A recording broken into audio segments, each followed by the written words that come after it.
And what's up, everyone? We are live on Beyond the Woodline. I'm Joe De Hoyos, and of course, I have with me the lovely and talented Shannon Rogers. How you doing, Shannon? I'm good. How are you? I'm doing good. What you been up to? I had a busy weekend. We finished filming that documentary style episode, and then had a lot of events. But this last weekend, I was helping Flamery out at the Rizer Hospital, a fundraiser for Ken Potter's wife, Eileen. Right. So it was a really long weekend, but it was a great weekend. We got a lot of evidence, and then I just got back from taking my son to a lake birthday party. So I got sand on me still, but doing good. That's good. Good to hear. Yeah, I just got back today from my mom's birthday party. It was her birthday actually yesterday, but we had a little party for her today. She turned 70, so Oh, pretty, awesome. pretty good milestone.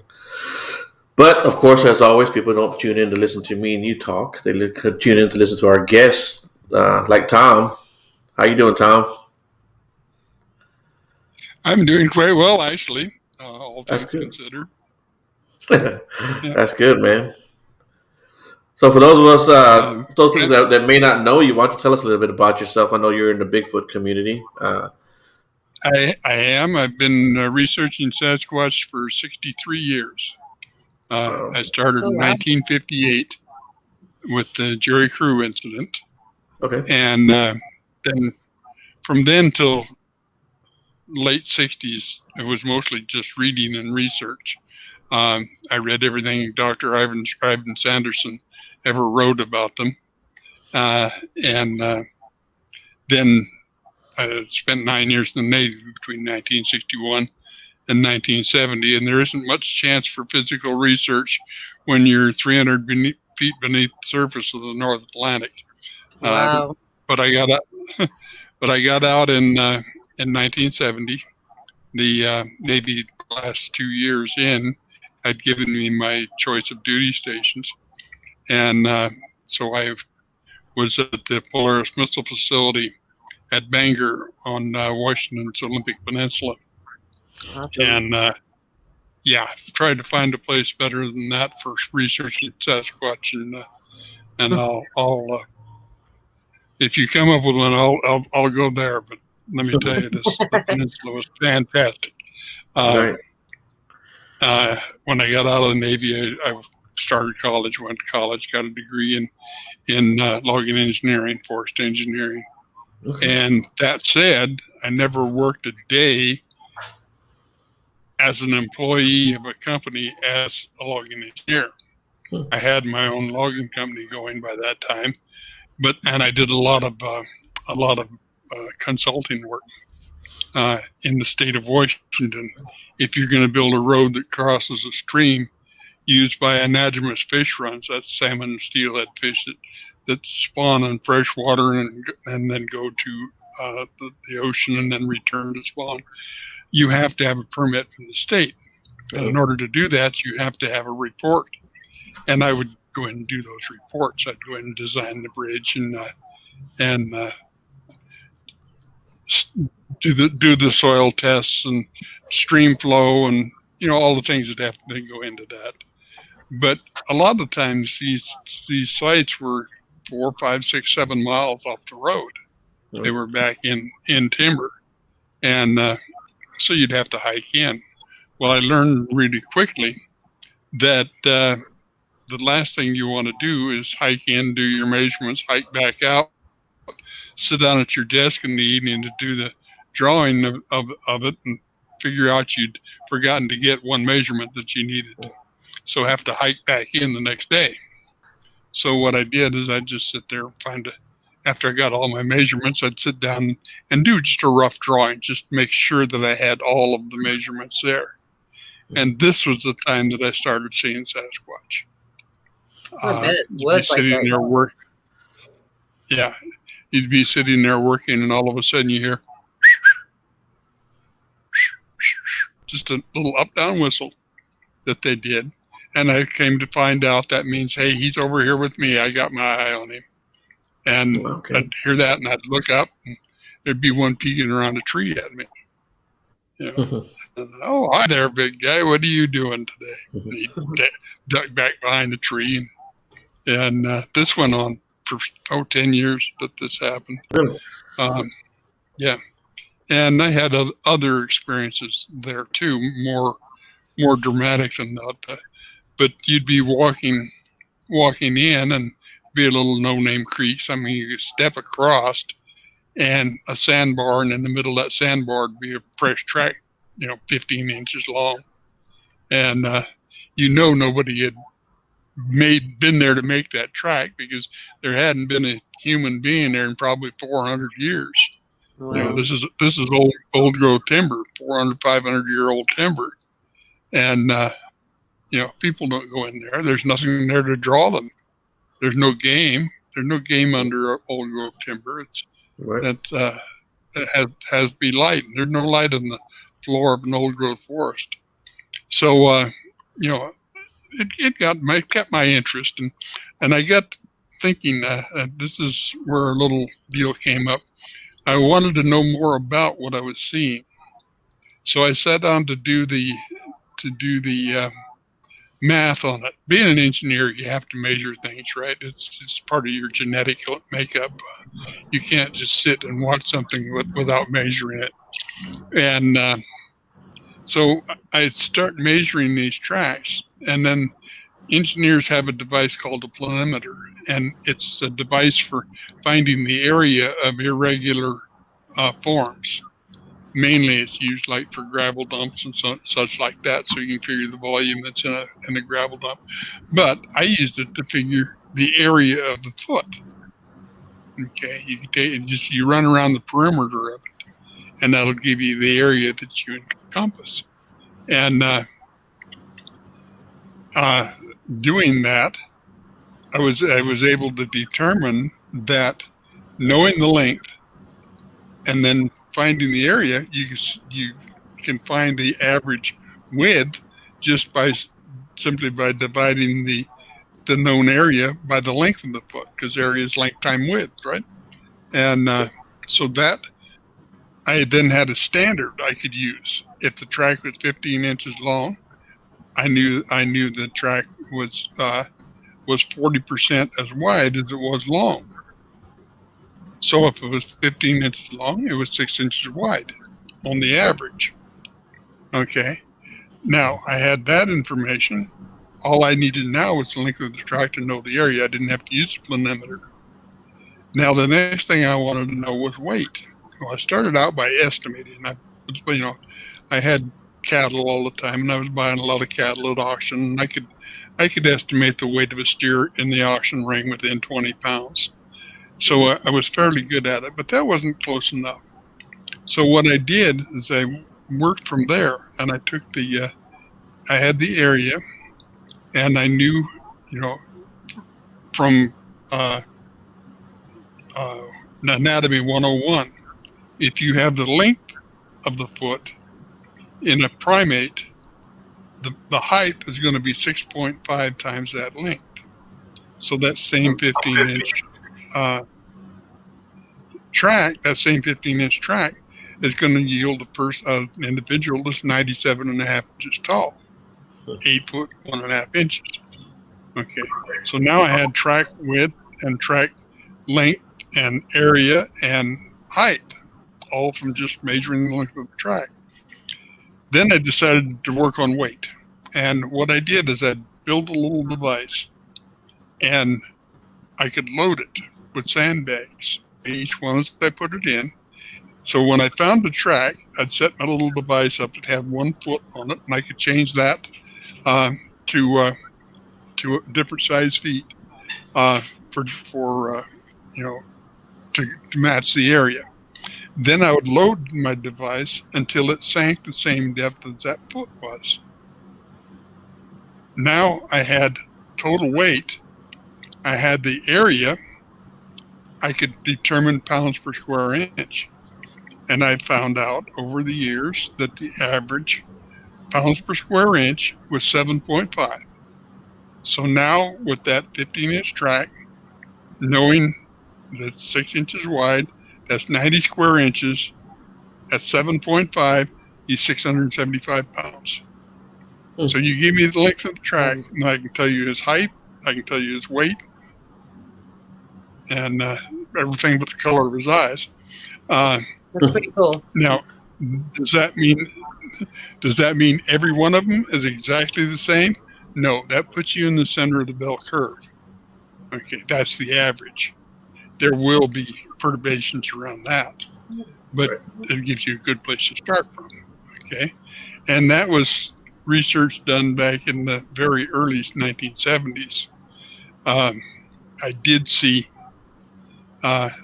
was on Monster Quest.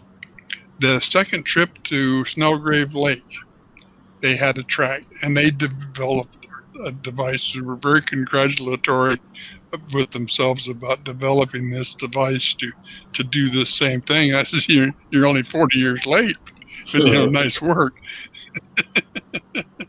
That's really cool. Yeah, so Olympic Peninsula was just a gold mine. And people always ask me, well, didn't you have any fear? No, I've never had fear day one. I've never had reason for fear. I'm, number one, respectful. When you go into their area, remember Right. it's their home. Okay. If somebody comes into your house, you expect them to show respect too. And Right. so I don't go out and bang on trees. I don't scream into the woods at night. If you're satisfied with receiving a bang on a tree or a scream in the night, go ahead and do it. You'll probably get an answer, but you'll never get anything else. But if you want to live for the chance to have one take your hand and hold it in his, you better do something a whole lot more respectful. And that has happened.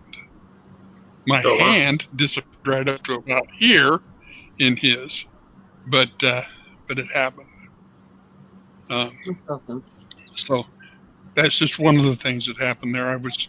My best friend and partner and I we were shut down for fire season in September one year and decided to go grouse hunting, which for us was a euphemism for being in the woods when the elk are bugling. If you've never done that, you really need to. There's nothing like it. And so we carried, I get a little high standard 22 revolver I carried in a shoulder holster in case the grouse decided he wanted to commit suicide. I'd bring him home for dinner.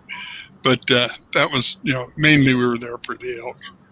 And this particular day, we got on a nice herd, big herd, probably 100 animals. And a 5-point bull was the herd bull. And just got great pictures. Walk along with them. You could reach over on the left side and touch a cow, reach over on the right side and touch a cow. Just walk right along with the herd all afternoon. And finally, we busted them up, and the herd bull was angry. He was mad. He was up on a promontory in a clear cut, just screaming his head off, trying to get his cows back together again. Of course, like women everywhere, they're going everywhere. They're not listening to him at that point. So we left him. Of course, we'd gotten separated too by this time. I mean, we'd been 3 hours following him. But for us, that was nothing new. I mean, we usually got separated and we just head back to the truck on our own. And he was a forester as well, so you didn't have to worry about either one of us getting lost out there. And so I started back, and as I was coming back, I saw this cleared area up ahead. And again, this is old growth timber. This is mostly cedar, and some of this stuff is 8 and 9 foot in diameter.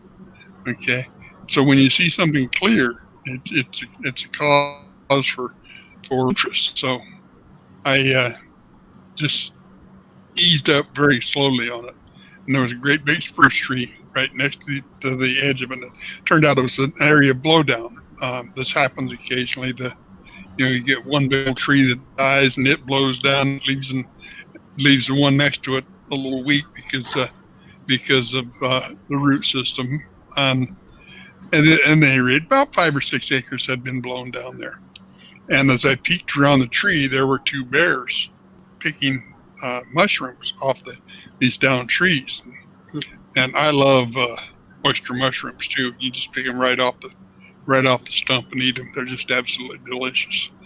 And so I decided to sit and watch a while and see what was going on. And to see the backs above the logs where they were bent down. And then all of a sudden, one of them stands up to look around to see what's around. And that was no bear. It was about an 8-foot tall Sasquatch. And I thought, oh boy, just sat there and watched. Pretty quick, the other one stood up and looked around. And then they dropped back down and go back to eating. And I sat there. When I first saw them, they were probably 50 yards away, maybe 45. And by the time it ended, they were up down within 35 yards of me. And I was still watching them, and I felt a gust of wind hit the back of my neck and knew I was busted because the wind then was directly from me to them, and I immediately. So I just stood away from the tree so they could knew what they were dealing with, and told them, I just thank you for showing me your family. Thank you for sharing this time with me. And he just stepped back, moved back, and let her walk in front of him. And when she did, she leaned down and she picked up an infant on the ground there too. So then they walked back into the timber, and as he start following her, he turned. I said that, and he turned and he looked back at me, and I swear he nodded his head at me, but that may have been because I wanted to see that. But yeah. That's another experience there, and that's pretty interesting. Yeah.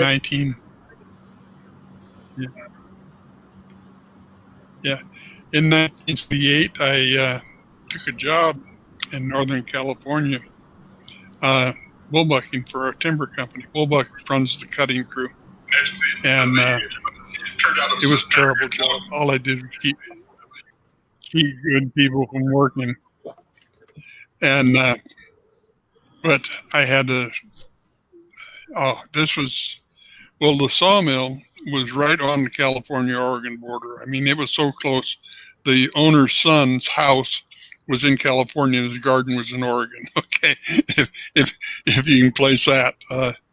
And I had 2 or 3 instances there with them, and I loved it so much that in 2014 we went back there. There's a road called the Go Road. It was designed to run from Gasky on the coast on Highway 199, which runs between Grants Pass, Oregon, and Crescent City, California. And Gasky's a small town in Northern California on that road. From there, up the Smith River, over the crest, and down into Orleans on the Bigfoot Highway. Runs from Willow Creek north up through Hoopa, Wichipec, and Happy Camp, and then finally turns and runs into I-5 over by Wairika.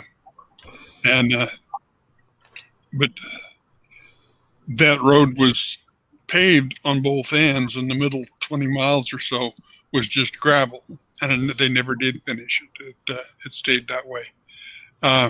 Matter of fact, it's wilderness area now. It's the only wilderness area I know in the country with 20 miles of paved road in it. Monument to our government's stupidity.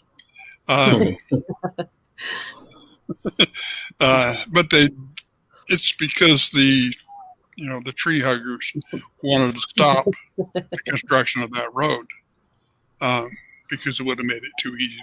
As it was a all-day trip for one load of logs from the Orleans district back to our mill, and that would have cut it to, they could make 2 trips a day, and the Sierra Club didn't want that. So they prevailed, of course. They got more money than we did. And so we went back in 2014, a group of us, just camp and have a good time. We were there for 12 days. In that 12 days, we had 5 face-to-face sightings, including 2 on the road at milepost 14 on the Go Road, with 2 people in the car with me. Came around a curve in the road, and there's 2 of them standing there, right square in the middle of the road. And by the time I got the car stopped, we were about 20 feet from them. And one of them, I have many, many pictures of him. He's one of the pictures I sent you is of him. I call him Felix. That isn't his name, but he looks like a Felix to me, so that's what I call him. But we had a young lady had come over from England for this gathering, and Jackie had never seen Sasquatch before, and she was riding shotgun. Arla Colette was in the back seat. Now you may know of Arla. She's from Oklahoma, and my mentor. And she was in the back seat. We came to a stop, and Jackie just screamed, "Bigfoot!" I mean, the loudest she could. And they turned. They went back across the road and over the bank. And where they went over the bank at milepost 14, it drops right down into the very headwaters of Bluff Creek, where Bob and Roger got their film in C27. If that tells you exactly where we were. Okay. Yeah. But in the 20 miles from there back to where our camp was, I watched Jackie's mind do something I have never seen before in my life, but it made sense in looking back on it. By the time we were back at camp 20 miles later, she had convinced herself she had not seen two Sasquatch standing in the road in front of the car. She had seen two Mexican drug mules wearing long-haired ghillie suits with backpacks on and flip-flops on. That's where the shrooms off the trees. Yeah. The reason? Her mind could accept that. It didn't know Sasquatch. But it knew ghillie suits, and it knew Mexican drug mules, and it knew flip-flops. And the flip-flops came from when they turned, the bottom of their feet come up, and you could see the Osman pads just plainly. They just shone at you, on the bottom of the feet. So finally Arla said, "Jackie, you've traveled 6,000 miles to see what you saw. And now your mind's not letting you believe it." And that got her to thinking, because Jackie does work in the healthcare industry in England. So she has experience working with that. And matter of fact, she's good. And she works with Richard Freeman, who's a researcher over there, who's got some great books out too. And she finally realized by the time I dropped her back at the airport in Portland, she understood that what her mind had done to her, and realized that she had, in fact, seen two Sasquatch that day. Another young lady by the name of Kathy. Kathy is a good friend of mine, has been for a number of years, and just as funny as the world can be. She always puts her tent away from everybody else because she likes to interact with them at night. And of course, the kids all like to interact with her. Okay. Well, about the third night or third morning, she comes to the campfire to breakfast, and her eyes look like two burned holes in a blanket. I mean, she was just barely navigating. And Arla says, "Kathy, what's wrong? You look like you're worse for the wear." She says, "I can't get any sleep. They keep me awake all night playing." Arla said, "Well, you can tell them, to let you alone, that you need your rest." "Can I?" "Yes, you can." "Okay. Well, tonight, guys, would you go play with Nancy and leave me alone so I can sleep?" Poor Nancy. Does that work? Is that like a cardinal rule? I mean, like in the paranormal, you can demand that spirits leave you alone so you can rest. I do that all the time. And yeah, they will. Yeah. So Nancy and her husband Russ were camped at one end, and I mean, we had this area where we were camped, Elk Meadows. It was probably 25 acres, and they were at one end, and we were at the other end, and Kathy was over. We don't camp close together, okay, because we all like to have our interactions. Well, that was the night Russ and Nancy slept in hammocks, and That was the night the term Bigfoot pinata was born. They would run and swat them on the butt. Oh, it was a trip. It was a very, very great trip. Ghosts do that too. That's awesome. You really painted a picture of that area up there. I'm like really like can almost visualize up there. I love like I've never been to Washington, but what I've seen of Washington, but you really painted a cool picture of it. I'm interested in because I love the woods and I love the mountains, and if you got the cliffs and the ocean and all that stuff, yeah, that's kind of cool. Yeah, you need to come up and spend some time. It's worth it. It's on my list. Hey, Thom, real quick, I want to back up just a little bit, or actually a lot. Mm-hmm. What were your thoughts about Bigfoot before you actually started researching and had all these experiences? What were your thoughts on that when you first heard the term Bigfoot? When I first heard with the Jerry Crew incident, was that they were some type of ape that had gone extinct or that we didn't know about. Okay, that was it. That's the way they were reported by the paleontologists at the time, and even up till actually probably it was in the 2000s, at least, and may have been as late as 2010 before it dawned on me what was going on. The fact that I could talk to him all of a sudden. Hey, you can't talk to an ape. Well, you can talk to him, but you can't get a return from him. You know, it's. Can you read the comment? Pardon me.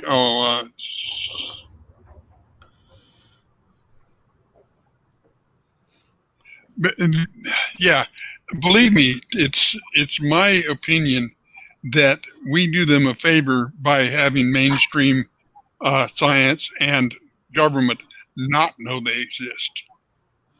You look at our government's history with indigenous people, and tell me how they would help Sasquatch.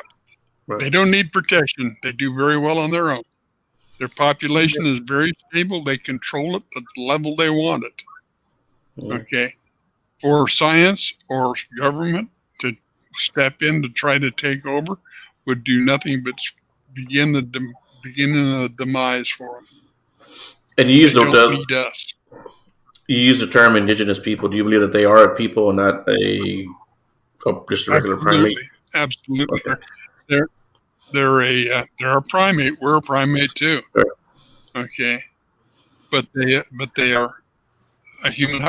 Look how many DNA studies. I know that naysayers like to attack them, but show me where the science is wrong. You know, I don't like Dr. Melba Ketchum. She's not my favorite person. I guarantee you. She's hurt friends of mine very badly, but I can't find anything wrong with her science. And I have a science education. Okay. What's the professor's name? University of British Columbia. Same thing with the hairs from the Skookum cast. Same conclusions.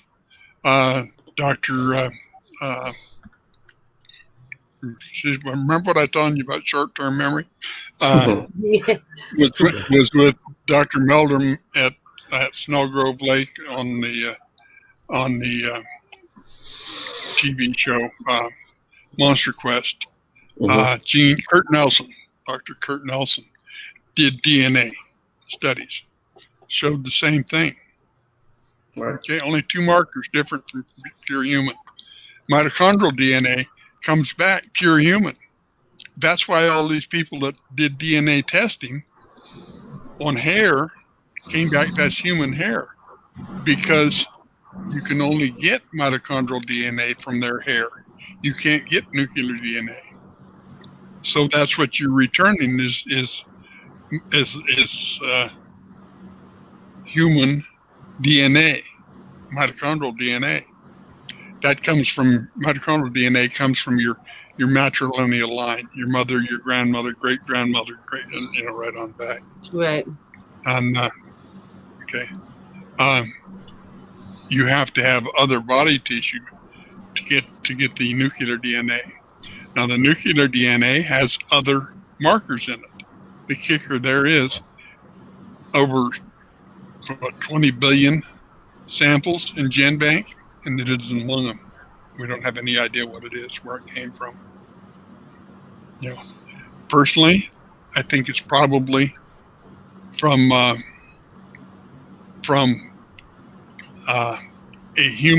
humanoid species that predates us that we don't have records for.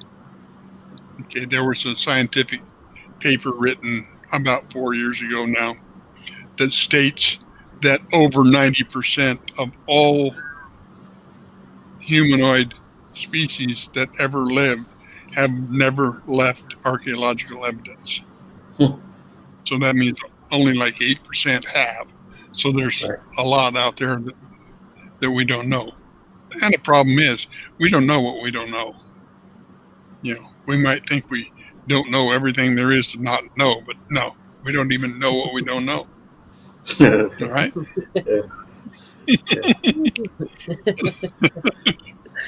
Yeah, you're right. Because even like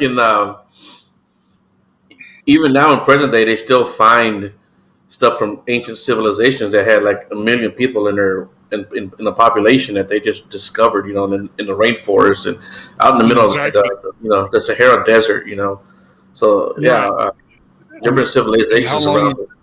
Yeah. Yeah. How long has Denisovans been known? Not very long, and that's a whole race of people. Right. And but so it's ongoing. Every chance I get out, I'm greatly limited on what I can do as far as getting out now, and of course, COVID has even increased that limitation. But we're getting back to normal. I'm doing 3 different conferences this summer. Okay. And I that's one of the things I love to do most. That's my job with them, is to tell their story. And the latest one is that one. See if I can get it in the camera there.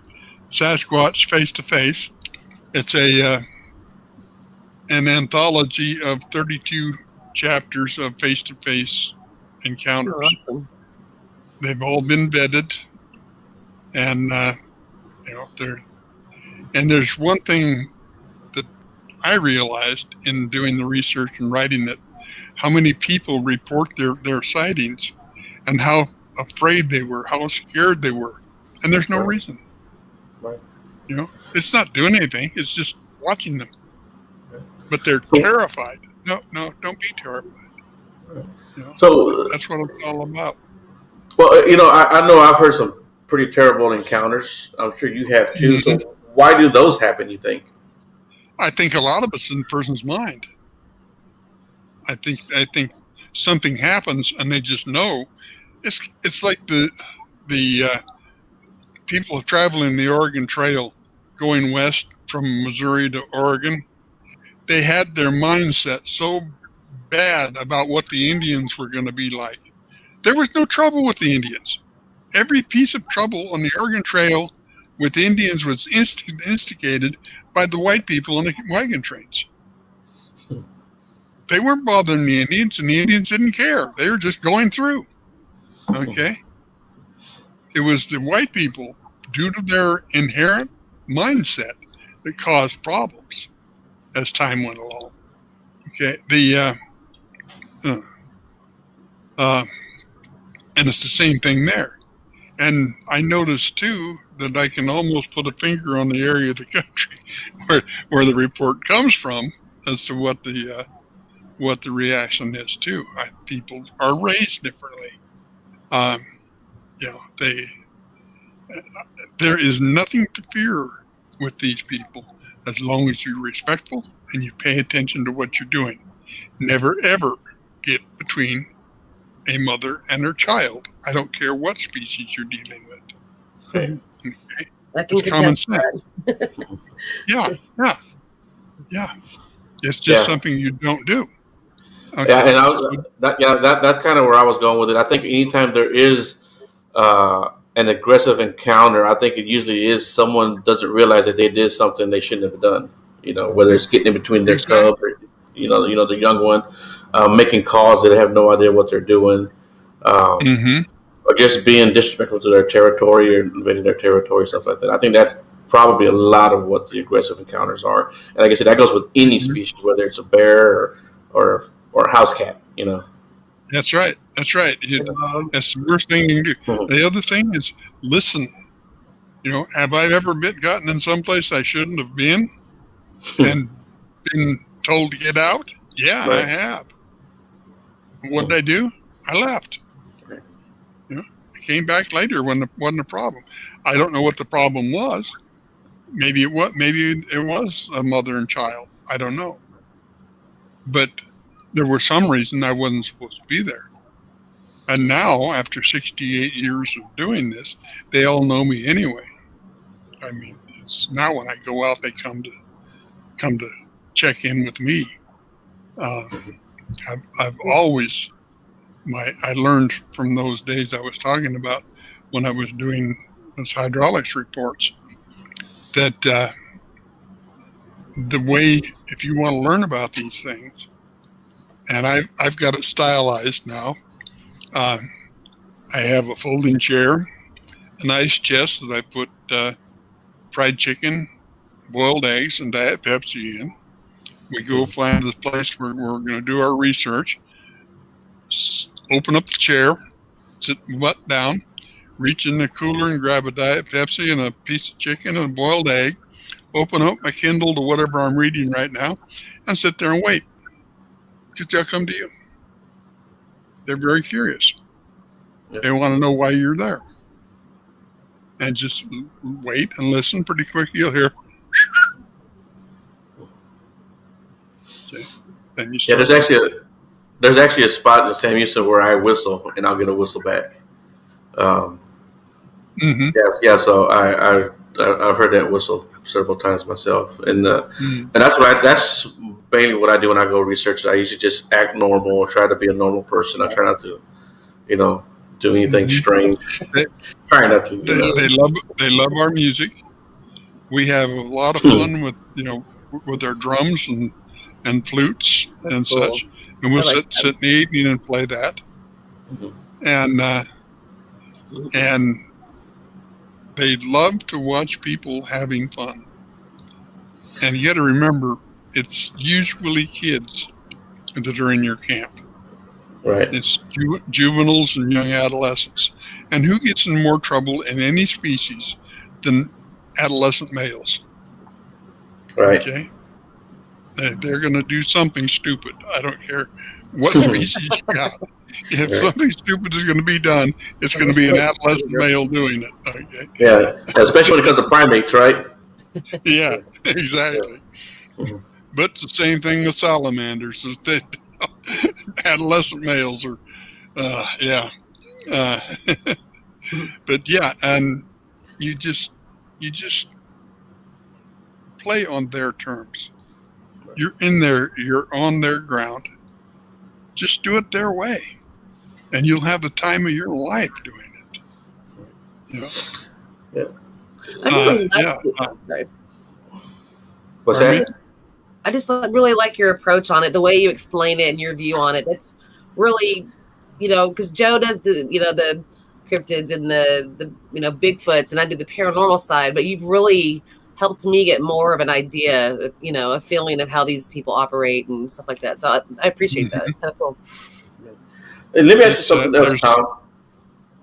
We kind of touched on it, I guess, a little bit, but especially with Shannon being here, do you think that there's anything paranormal that goes on in the woods that gets mistaken for Bigfoot?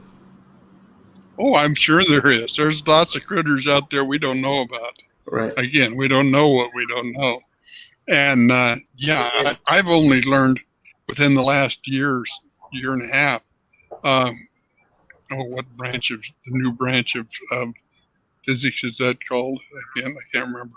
But talking about dimensions, I've only been told from them that dimensions exist. I don't know anything about them. I couldn't tell you a thing about them because it's outside of the scope of the area that I deal with them. Okay, but do they do things that boggle my mind? Yeah, let me show you this. Mhm. 2 years ago, I was in a nursing home next door to where I live now. I had pneumonia so bad that they had notified my next of kin. Oh, damn. Oh wow. Okay, I come out of it. I got into a nursing home, and I was there a few months, and was still writing. I wrote 3 books while I was in that nursing home. Okay, and I was on oxygen yet, so I hadn't been there very long. And I used a CPAP machine at night to breathe, and I had an oxygen generator. During the daytime, I had a little portable oxygen tank that I carried around. Okay, so when I went to bed, my walker, I have to use a walker because I don't have any balance anymore, has a basket in it. And I keep that tank in that basket as well as my hairbrush. Okay, so I went to bed. I put the tank in there, made sure my hairbrush was there, shut the thing, went to bed, got up the next morning, opened it up to get my hairbrush, and that was in it. Oh, a feather. There are 5 nesting pairs of golden eagles in western Washington. And I have a primary feather, wing feather, off of one of them. Oh, awesome. That was put in that basket in my walker inside of my room in a nursing home. I was told later it's because you're our scribe. And that's a symbol. Oh, okay. Okay. So can they do paranormal things? They sure do some strange things. Now, my teacher has told me we have no powers that you did not at one time have. Yeah. The difference is about 35,000 years ago, you quit adapting to your environment and started adapting your environment to you. We moved indoors. Right. Okay. Now we're talking across the fire to one another. We don't need telepathy to talk from ridgetop to ridgetop. And you know the human body. If you don't use it, you lose it. Right. Okay. And I've heard people say, well, mind speak is nothing more than, wishful thinking coupled with self-talk. Really, is it? A few years ago, I was coming home, rainy night, rain, just terrible. And a long straight stretch coming out of the little town where I'd gone to dinner that night. And all of a sudden, I see headlights coming up behind me, probably at 85 to 90 mile an hour, just, and I just pulled over and let him go by. And it was high school kids. They're coming back from a basketball game.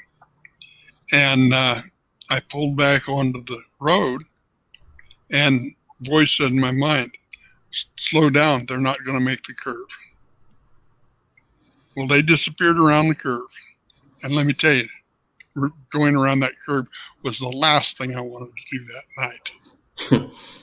But I went around, and fortunately, they had just spun out. They were in the infield where that road adjoins to Interstate 5. And I was just, I stopped. I made sure that everybody was all right. They were shook up, but they were all right. And but they couldn't get out. And that rain and that grassy infield, they were stuck. So I said, well, there's a little C-store, convenience store right across the highway. I said, I'll stop there and call a wrecker for you. That was before the days of cell phones. Yeah. And, if that were wishful thinking, would I be wishing for some kids to spin out? Right. No, it wasn't. That was a message that came into my mind. And these people do the same thing. They just do it with a different voice. Right. Okay. Yeah, and I can give you a half a dozen examples of mind speak like that. Okay, but Mhm. it's not self-talk, and it's not wishful thinking. Mhm. Okay. Yeah, and I've definitely heard that explanation several times from several people. Chivalry Frog here. You kind of touched on it, but I don't know if you want to touch on it again. Chivalry Frog asks, "What is Bigfoot?" What is Bigfoot?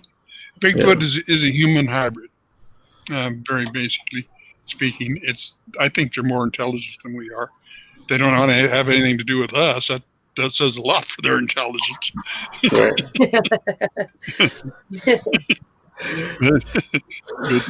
But I do think overall they're more intelligent than we are. They live totally within their means. Okay. They're number one, and this is a big one, and a lot of people get this one wrong. They are not acquisitive. They do not acquire things. Okay. Yes, they will use a tool, but they'll leave it right there. They don't they don't weight themselves down with stuff. And they are not territorial. They do not defend territory. There'll be, well, in our area, for example, we've got mountains to over 14,000 feet around us, okay? Between January and July, there's quite a difference in where you can go, okay? And to be able to go, you've got these individuals that follow the game up and down the mountains, up in the springtime and down in the fall. So in the wintertime, you've got twice as many of them here at my elevation than you do in July and August, because half of them are somewhere on the mountains. So these clans, and that's my word for them, that's how I describe them, so people can understand my understanding of them. These clans live together very peacefully. They cooperatively hunt, they cooperatively fish. And you haven't lived till you've watched them fishing for salmon together. It's a real trip.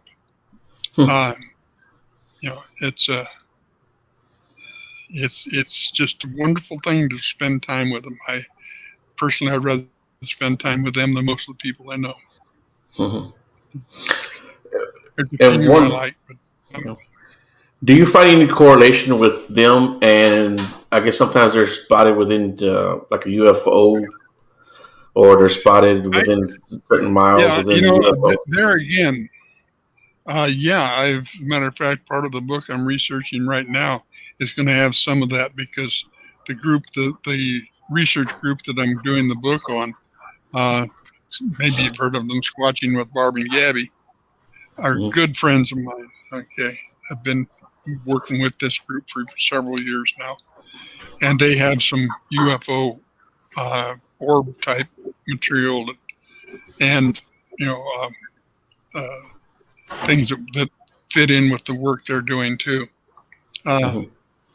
We don't know how it fits in yet, but definitely there are correlations there. Okay. And if anybody wants to get a hold of me for anything, just see my name there, go www in front of it and .com behind it, and that's my website. And you can reach me there. I've got links to my email from there at any time. And what about your books? How would they get a hold of your books? Or they're all on that website, www.thomchantrall.com. I had another website. It was the name of my first book, and that was great. By the time I had 12 of them written, it made it a little unwieldy for type the name of the website. So I just decided to put it all under my name, and then have different pages for other things. So first page you hit, it's going to be the store. It's got all 14 books there and some other things. And but then I've got essays there. I've got videos on Sasquatch there. And I just finished the book I'm finishing up now. I've been serializing. So chapters 1 through 12 are up now, and I've got 13 and 14 to go, and I'm just finishing chapter 14 now. That should be done tonight sometime. How many books have you written? 14. That's great. And I still have more. I'll be writing when they carry me out. I'll be ready. There you go. But that's what I mean. That's what I was hired for. Right. That's why I have a teacher. That's what they want me to do. Shannon, I'd love to be able to talk to you more in more depth on the paranormal aspects. It fascinates me, but I don't know enough about it to speak intelligently about it, other than the fact it happens. And that's how it is, vice versa. Like, I'm learning a lot, just by joining with Joe and coming on and co-hosting with him. I'm learning a lot about things I never really even tried to think about before. So it's really opened my eyes up to different, there's so much going on that we don't know anything about. You know what I mean? And so I'm really learning, and it's kind of opened me up to a lot of different, avenues. So I appreciate it. Like, you're one of my favorite guests that Joe's brought on so far. Like, I've really enjoyed listening to you, and what you're saying resonates with me. So yeah, we can definitely trade information and get chit chat and talk about both sides of everything. That would be cool, because intrigued me a little bit. And I'm available anytime if you want to do it again. That's fine with me too. Yeah. Anybody have any questions before we have to get done here? Someone did ask in the chat, why do they throw things at us if they're not territorial?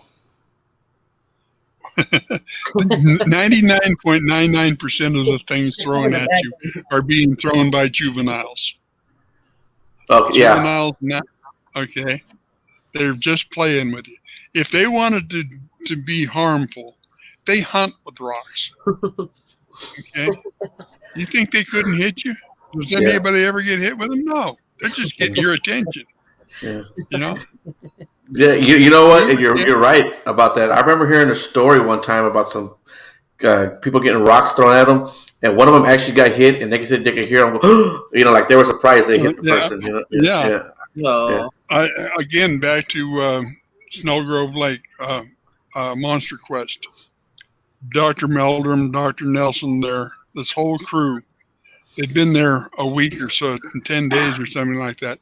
The last night, they started throwing rocks onto the roof of this cabin. Right. Here's all these professors, right? What did they do? Did they go investigate where they're coming from? No, they went into the cabin and pulled the shades and shut the doors. Yeah, look it up on YouTube. Pull that episode up. That's exactly what they did. I've seen it. Yeah, you're right. Yeah, that's pretty funny. Yeah, they were scared. Why? Because you got a bunch of kids throwing pebbles at the roof, just so their own kids would do the same thing. Right. I think I did that when I was young, throwing rocks at people's houses. Especially if you could throw them on a tin roof and make it noise. Oh yeah, you know what? We used to do that. Our neighbor had a carport, and we would throw stuff on top of his carport because it was so loud.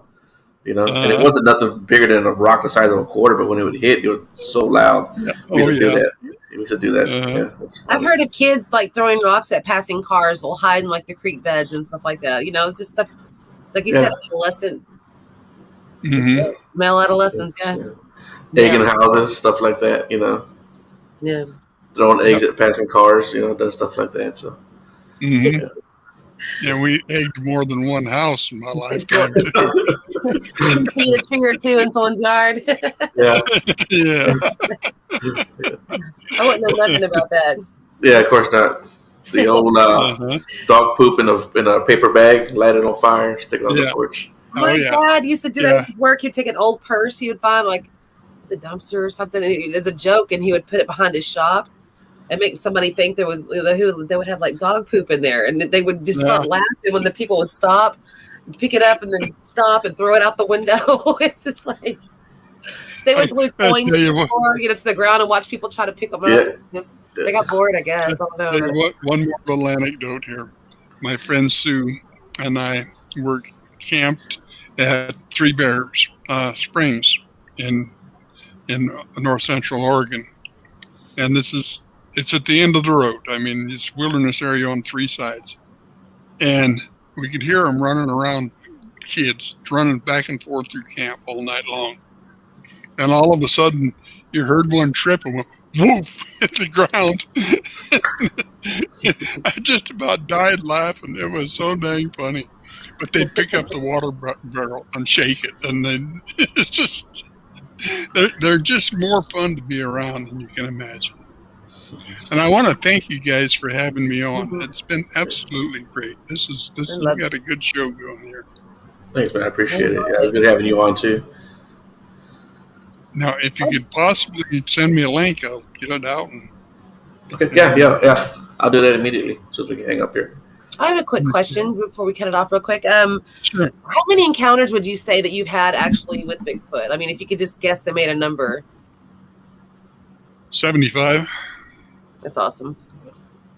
At least. Is this all in the same area? From Alaska to Georgia. Oh, wow. Yeah. It's a wide range. Yeah, I will. We narrowed down to North America. Yeah, North America. I have not been out of North America researching, but everywhere I did a 5-year study on glyphs and structures in BC with my 2 partners, and that was great. That was fun. But when Arla lives in Oklahoma, and I've been down there to the Honaby conference a couple of times, spoke at that, and then we had gathering in western Georgia, southwest Georgia, every year, and we had 2 of them join us at the campfire there one time. Are you in Georgia now? No, I'm in Washington now. Washington. Okay, that's what I was wondering if you had. Okay, I got you. Are you making any appearances in any conferences this year? I'm going to Medellin Falls. I'm going to Marble Mount and to the Sasquatch Summit and the Ocean Shores. Travel is very difficult for me now, so I'm more limited than what I used to be. Anywhere you have to go, I have to have a walker, so that really cuts into things for me. Right. Well, it's dinner time. Yeah. And I've got to get from here to the dining room. So I'm going to let you go. And like I said, anytime you'd like to do it again, I'm willing and I'm ready. And because we've only touched a few things. Yeah, man, I'll send you the link right away too. So and I'll send you my friend requested you a couple days ago, so I'll send you some message, and we'll. Okay. Have a lot of free time lately, so that's awesome. Super. That's all I do all day long. Good night now. You're normal all day, every day, so I get it. I get the passion. So. Okay. Good night now. All right. All right, guys. Thank you, guys. Have a good night. Have a good night.